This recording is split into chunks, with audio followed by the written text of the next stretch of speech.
The Philippines has announced a lockdown of the entire Metro Manila area to help contain the spread of COVID-19. Of course, this announcement follows the confirmation of the country's first domestic transmission of the virus, which has killed 2 people in the country and infected 53. Tell us more about this.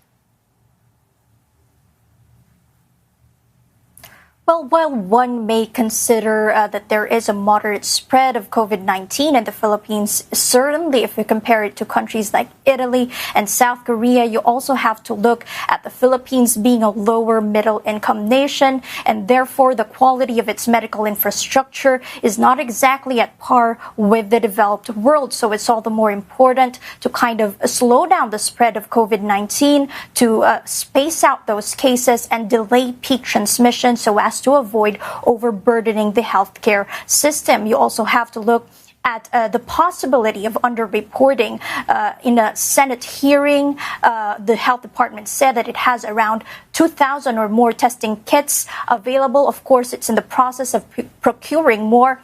But again, with that medical infrastructure and also with that possibility of underreporting, the hard truth is that the Philippines may not afford to handle cases beyond its capacity. And during that Thursday late night press conference by Philippines President Rodrigo Duterte, he did announce that Code Red Sub-Level 2 is already raised in the Philippines. Now, while he did not expound on that announcement, if you refer to previous communication materials of no less than the Presidential Communication Office, what Code Red Sub-Level 2 means is that there's a sustained community transmission of COVID-19, quote, beyond capacity. And to give you a clear depiction of that, during the initial stages of this news cycle, when most of the cases were still in Wuhan, I actually visited a private hospital to see what they've been doing. And the administrator told me that their isolation room can only handle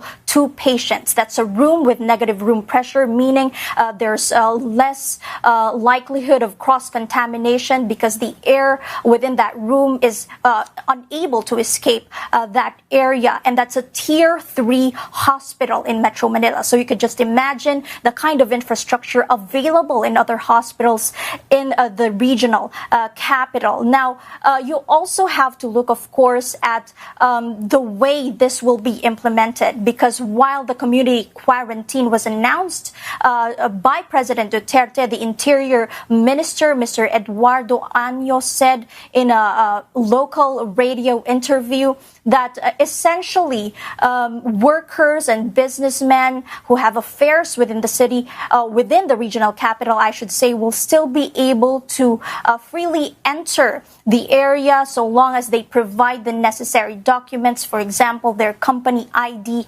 to law enforcement. Now, having said that, you also have to look at other interventions that the Philippines is currently or will be employing, such as class suspensions, for example, until April 12, or the employment of flexible working arrangements in private companies that has been recommended by Mr. Duterte. So all in all, these interventions would be able to kind of slow down or space out the COVID-19 cases in the Philippines.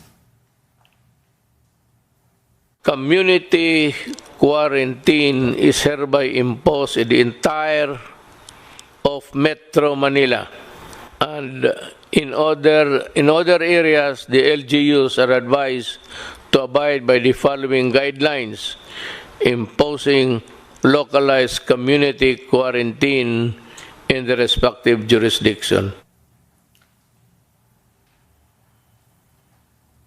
Well, Metro Manila has 16 cities, and there's also what is called a quarantine within a quarantine, because cities with at least 2 cases of COVID-19 located in 2 different villages will likewise be placed in community quarantine. So given that there are multiple entry and exit points between those 16 cities within Metro Manila, we're definitely going to closely monitor how this measure, this needed intervention, will be enforced by authorities.